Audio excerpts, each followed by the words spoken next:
ఈరోజు మొన్న సార్ మొన్న సార్ మొన్న 2 రోజుల క్రితం బొత్స 2 రోజుల క్రితం బొత్స సత్యబాబు గారి నాయకత్వంలో వైసీపీ లీడర్స్ పెద్దిరెడ్డి రామచంద్రారెడ్డి, అంబటి రాంబాబు గారు పెద్దలందరూ కూడా గవర్నర్ గారిని కలిశారు. జగన్మోహన్ రెడ్డికి బాధ ఏంటంటే సూపర్ 6 పథకాలు ప్రజల్లోకి వెళ్ళిపోవడం జగన్మోహన్ రెడ్డి బాధగా ఉంది. అందుకే ఈ డైవర్షన్ అటు గవర్నర్కి వెళ్ళడం, ఎక్కడికక్కడ మాట్లాడడం సాధ్య పద్ధతి లేదు. చంద్రబాబు నాయకత్వంలో తల్లికి వందనం 100% అందరికీ కూడా అందరం జరిగింది.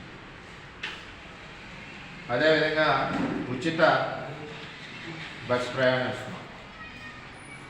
అన్నదాత సుఖీబాబుకి డేట్ ఇచ్చారు నెక్స్ట్ మంతే. ఇంకేం కావాలి మీ అందరికీ? నాకు గవర్నర్ గారి దగ్గరికి వెళ్ళడానికి కారణం ఏంటి? ప్రజలకు ఇస్తుంటే చంద్రబాబు నాయుడు గారి కూటమి ప్రభుత్వంలో ప్రజలకు ఇస్తుంటే చూడలేక వారలేక మీరు ఈ యొక్క కార్యక్రమాలన్నీ చేస్తారని చెప్పి చేస్తారు. అలాగే శాంతి భద్రత గురించి మాట్లాడుతూ ఉన్నారు. ఇవాళ శాంతి భద్రతలు రాష్ట్రంలో బాగోవాలంటే జగన్మోహన్ రెడ్డిని తిరగకుండా ఆపివే ప్రభుత్వం జగన్మోహన్ రెడ్డిని బయట తిరగకుండా ఆపేస్తే శాంతి భద్రతలు బాగుంటాయి. ఎక్కడికి వెళ్తే అక్కడ చనిపోతున్నారు, కార్ల మీద ఎక్కించుకుని తొక్కిసాం పెడుతున్నారు. అలాగే జగన్కి సెక్యూరిటీ లేదంటున్నారు. సెక్యూరిటీ అవసరం లేదని అధికారులు ఇచ్చారు. మీరు ఇదివరకు చంద్రబాబు నాయుడు గారు సెక్యూరిటీ కావాలని అడుగుతారు కార్యకర్తలు, ఎవరైనా ఇంకా పెంచండి అంటే. మేము అడిగితే ఏమన్నారు? అవసరం లేదని ఇచ్చారు. అంటే అధికారులు ఇచ్చే రిపోర్ట్, అది ఎవరిది కాదు. ఇప్పుడు జగన్మోహన్ రెడ్డి గారు అడిగినంటే అధికారులకు పంపించారు. అధికారులు కూడా జగన్మోహన్ రెడ్డి గారికి సెక్యూరిటీ అవసరం లేదు, కానీ జగన్మోహన్ రెడ్డి గారి వల్ల ప్రజలకు సెక్యూరిటీ కావాలా, ఆయన వెళ్ళి ప్రోగ్రాంకి ప్రజలను కార్లు వేసి తొక్కి చంపేస్తున్నారని చెప్పి అన్నది రిపోర్ట్ వచ్చింది. ఇవన్నీ దృష్టిలో పెట్టుకుంటే నేను సూటిగా జగన్మోహన్ రెడ్డి గారిని అడుగుతున్నాను, మీరు చంద్రబాబు నాయుడు గారిని ఈ రాష్ట్రంలో మీరు గవర్నమెంట్లో వచ్చాక కనీసం 2.5 సంవత్సరాల్లో బయటికి రానిచ్చారా? ఒకవేళ బయటికి పొరపాటున వస్తే ఇంటి మీద దాడి చేయించారు. అలాగే చంద్రబాబు నాయుడు గారు తూర్పుగోదావరి జిల్లాకు వస్తే అనపర్తిలో ఆపివేసి 10 కిలోమీటర్లు నడిపించిన ఘనత జగన్మోహన్ రెడ్డి. అలాగే నారా లోకేష్ గారు యువగలం పాదయాత్ర వస్తుంటే భీమవరం అవనండి, చిత్తూరు అవనండి, నెల్లూరు అవనండి, ఎక్కడికెక్కడ ఆపివేయడం, మాట్లాడకుండా, స్పీచ్ ఇవ్వకుండా, ఎక్కడికెక్కడ పోలీసులు ఇబ్బంది పెట్టి రాళ్ల దాడి ఇన్ని రకాలుగా చేసినా సరే యువకుడు కాబట్టి, దమ్మున్న నాయకుడు కాబట్టి లోకేష్ కాళ్ళు రగడేసి యువగలం పాదయాత్ర పూర్తి చేసి ప్రజలకి ఇవాళ అండగా ఉన్నాడు. తేనిచ్చారా? ఓకే. మా పవన్ కళ్యాణ్ గారిని విశాఖపట్నం హోటల్లో బంధించి బయటికి రానిచ్చారా జగన్మోహన్ రెడ్డి?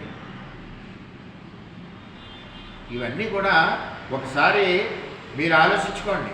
ఇప్పుడు కూటమి ప్రభుత్వంలో ఈ విధంగా మిమ్మల్ని ఏమీ చేయలేదు. తిరగండి ఫ్రీగా అని చెప్పి వదిలేశారు. అంటే మీరు ప్రజలు చంపేస్తున్నారు, కార్లు ఎత్తించి చంపుకుపోతున్నారు జగన్మోహన్ రెడ్డి గారు. ఇప్పుడు ప్రజలు ఏమంటున్నారంటే జగన్మోహన్ రెడ్డిని ఆపండి బాబాయ్, కార్ల మీద చంపేస్తున్నారు, మాకు ఆయన దగ్గర నుంచి రక్షణ లేదు, జగన్మోహన్ రెడ్డి దగ్గర నుంచి అని చెప్పి ప్రజలు చెప్తున్నారు. దీని మీద ప్రభుత్వం కూడా ఆలోచించాలా, డీజీ గారు పోలీసు కూడా ఆలోచించాలని చెప్పి నేను తెలియజేస్తా ఉన్నాను. అలాగే అమరావతి వేశ్యల రాజధాని అన్నారు. మరి ఇది మీరు ప్రజల్లో ఎందుకండి? మన రాష్ట్ర ఆడపడుచులందరికీ మనసు గాయపడింది మీ మాటలతో. పోలవరాన్ని తొక్కి నారు తీశారు, పోలవరం ప్రాజెక్టుని సర్వనాశనం చేశారు, అమరావతి రాజధానిని సర్వనాశనం చేశారు, మా జిల్లా వస్తే పురుషోత్తపట్నాన్ని మూసేశారు, ఏలేరు మోడరేషన్ రద్దు చేసి పడేశారు. ఇన్ని రకాలుగా మీరు ఒక పక్కన రైతాంగాన్ని, ఒక పక్కన సామాన్య ప్రజల్ని అనగదొక్కి ఆర్థికంగా ఎదగకుండా చేసిన ఘనత జగన్మోహన్ రెడ్డి పరిపాలన. ఈ పరిపాలన గురించి మాట్లాడడం, మళ్ళీ మీరు గవర్నర్ దగ్గరికి వెళ్ళడం, ఇవన్నీ కూడా చూస్తుంటే అదే చిన్నపిల్లల ఆటలాగా ఉంది. ఏమని అడగలరు?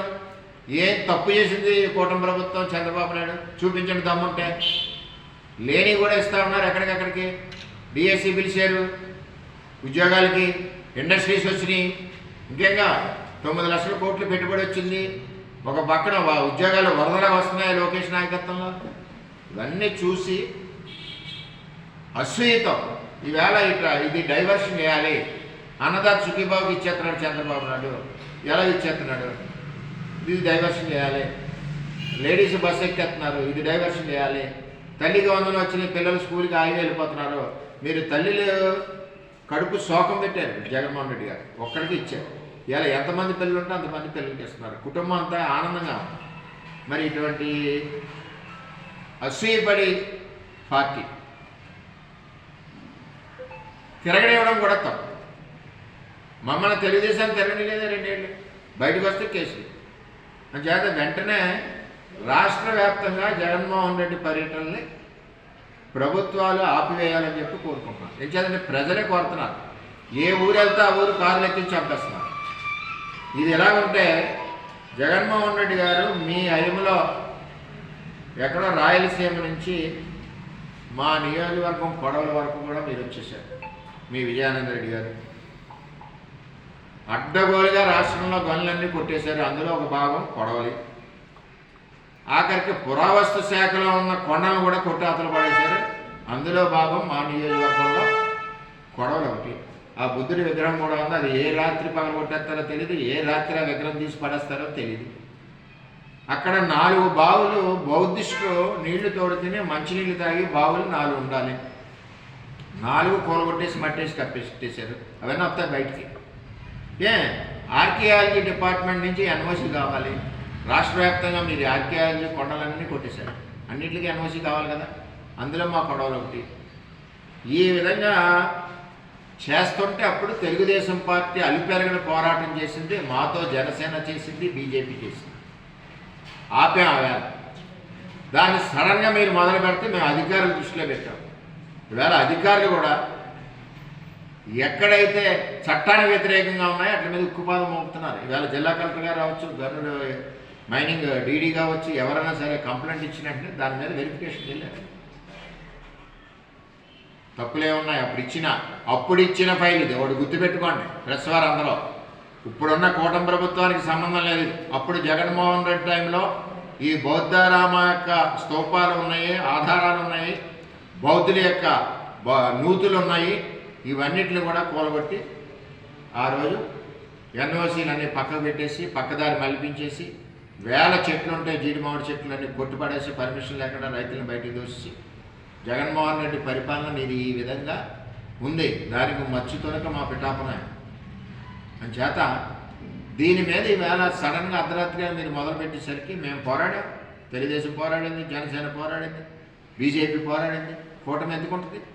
తప్పు జరిగితే కూటమి ఒప్పుకోదు. ఎక్కడ వేళ మేము కంప్లైంట్ ఇచ్చినట్టునే అధికారులు స్పందించి ఆ ఫైల్ అంతా తీస్తున్నారు. పాత ఫైల్ ఏముందన్నది ఇప్పుడు వచ్చిన ప్రభుత్వానికి తెలియదు కదా, నీ ఫైల్ ఎక్కడ ఉన్నాయో తెలియదు, ఏమన్నది తెలియదు. నువ్వు బయట మొదలంటే మంచిదైంది. ఫైల్ చేస్తున్నారు. చట్ట ప్రకారంగా ఏ విధమైన చర్యలు ఉన్నాయో తీసుకుంటారు.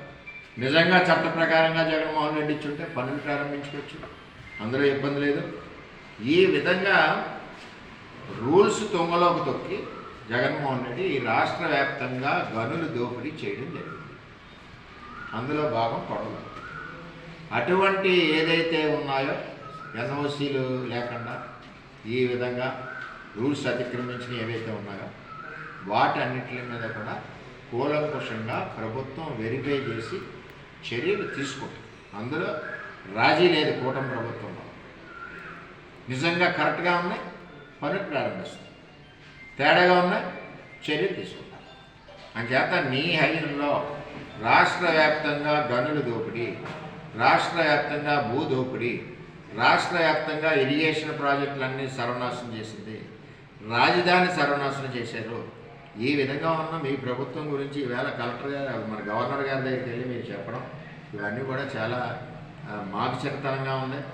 గవర్నర్ గారు కూడా మరి పెద్ద ఆయన కూడా మనసులో నవ్వుకుంటారు. ప్రభుత్వం ఇంత కూటమి ప్రభుత్వం ఇంత చక్కగా వెళ్తుంటే ఇదే ప్రతిపక్షం అని చెప్పి మీకు చేతనవుతే ప్రజలు రండి, అసెంబ్లీకి రండి, చర్చించండి, ఏది కావాలో అడగండి, చర్చించండి, సమాధానం చెప్తుంది ప్రభుత్వం. అంతేగాని ఇటువంటి పిచ్చి పిచ్చి పేలాపనలు చంద్రబాబు నాయుడు శాంతి భద్రత లేవా? ఎక్కడ శాంతి భద్రత లేకపోతే జగన్మోహన్ రెడ్డి తిరుగుతాడా? ఎవరైనా మాట్లాడేది? నువ్వు ఉన్నప్పుడు శాంతి భద్రత లేవు, చంద్రబాబు నాయుడు తిరగనే లేదు, 10 కిలోమీటర్లు నడిపించావు. లోకేష్ యువకాలం పాదయాత్రగా యువకుడు వేడి